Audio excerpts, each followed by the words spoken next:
alaikum and welcome everyone. This is me, your Udasnam, and today's conversation is one that can truly transform your personal and professional growth. We are diving into a topic that many people struggle with but is absolutely essential for success: how to deal with criticism and use it to improve.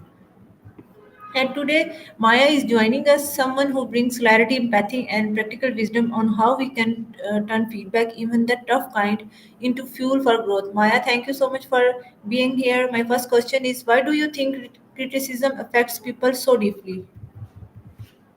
Oh, thanks for having me. Happy to be here. It's a good topic for sure. Criticism, it's never exactly a walk in the park, is it? But it can be useful if you know how to approach it. Okay. What's the difference between constructive criticism and destructive criticism? Okay, that's a good place to start. The biggest difference really boils down to intent and how it's delivered. Constructive criticism is focused on the behavior or the work, not the person. It's specific, offers suggestions for improvement, and comes from a place of wanting to help. Destructive criticism, on the other hand, is often vague, personal, and focuses on flaws rather than solutions. It tends to tear down rather than build up. Basically, one leaves you feeling motivated to do better, the other just leaves you feeling bad. Okay. My next question is how can someone quickly identify their feedback is helpful or harmful? That's smart. To ask, you want to be able to filter things out quickly. A good first step is to notice your initial reaction. Does the feedback make you feel defensive and shut down, or curious and open to learning? That gut feeling is telling. Then listen closely to the content. Is it focused on what you did or who you are? Does it offer concrete examples? If it's mostly general judgments and attacks, it's probably harmful. Helpful helpful feedback will usually be specific and actionable, even if it's tough to hear. Okay. Many people react emotionally. How can we manage our emotions in the moment when receiving criticism? Ugh, yeah, the emotional response is the tricky part, right? It's almost instinctive to get defensive. A couple of things can help. First, take a breath. Seriously. A few deep breaths can create a little space between the criticism and your reaction. Then, try to actively listen without interrupting. Just let the person finish.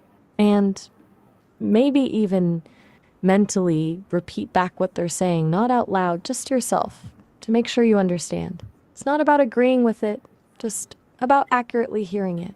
And honestly, it's totally okay to, okay, I need a moment to process this.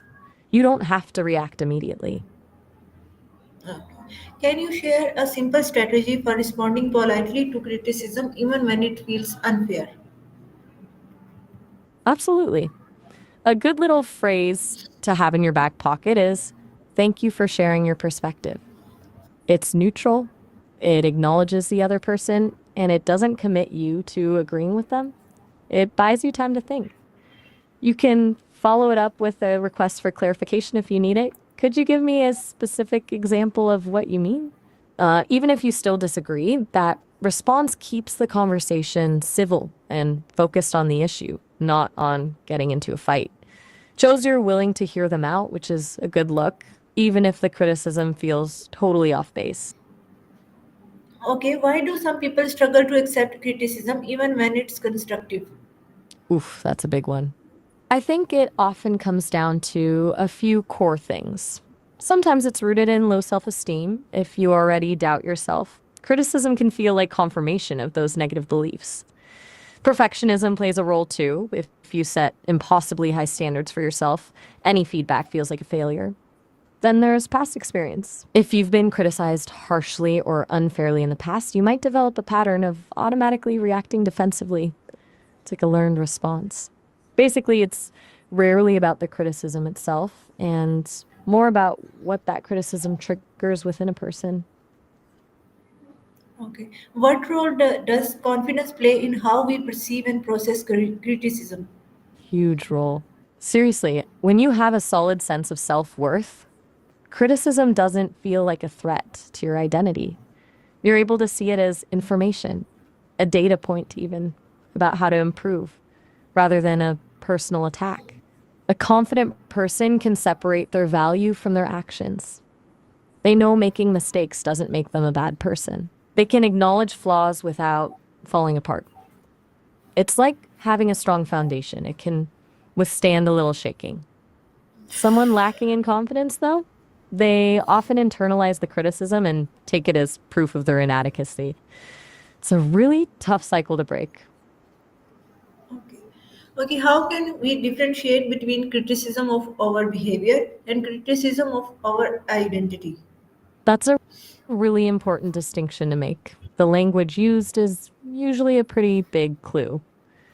Criticism of behavior is specific and focuses on what you did. So things like, that presentation could be clearer. Or, I noticed you interrupted me in the meeting. It's about a particular action. Criticism of identity, however, uses broader, more judgmental language. Things like, you're always so disorganized, or you're just not a team player. It attacks your character, not your actions. Look for those always and never statements. Those are usually red flags signaling it's an attack on who you are rather than what you did. Also, ask yourself, is this something I can realistically change? If it's a core part of my personality, it's probably identity based.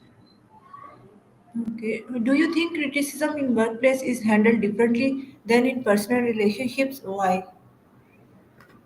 Definitely.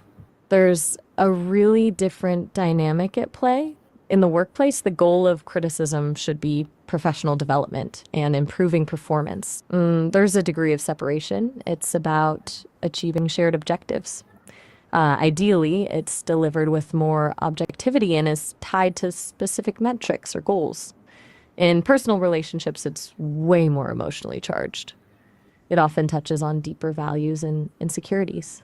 There's a history and a level of intimacy that changes everything. It can feel more personal because it is personal. Also, boundaries are often less clear in personal relationships, so criticism can easily spill over into attacks on character, which wouldn't be acceptable in a professional setting. Basically, the stakes feel higher in personal relationships. Okay, what should someone do if they receive criticism publicly, such as in front of colleagues? Public criticism is the worst. It's designed to be a little bit humiliating. First, try not to react immediately. Take a breath. It's tempting to lash out or defend yourself right then and there, but resist that urge. Acknowledge the criticism briefly and calmly. Okay, I understand your point. Then politely ask if you can discuss it further in private. Something like, I'd appreciate the opportunity to discuss this more fully with you offline. That shifts the conversation out of the public arena and gives you space to respond thoughtfully. Also demonstrates professionalism. And honestly, don't feel like you have to resolve everything right then and there. It's okay to say you need time to process it. Okay, finally, Maya, what is one reminder you want everyone to keep in mind the next time they face criticism? Okay, just one. I'd say remember this. Criticism says more about the person giving it than it does about you. Seriously. Often people project their own insecurities, biases, and expectations onto others. Their feedback is filtered through their own lens. So before you internalize it, remind yourself that it's just one perspective and it might not be entirely accurate or fair. You are the ultimate authority on your own worth. Okay. Thank you so much, Maya, for sharing these powerful insights. Today's discussion reminds us that criticism is not always an attack. Sometimes it's an invitation to grow, evolve, and improve ourselves. To everyone watching, remember feedback is a tool. How we respond to it shapes who we become. Step one, stay confident and turn every critic into a chance to rise higher. Thank you so much for joining us today. Until next time, stay positive, keep learning, and keep growing. Allah Hafiz.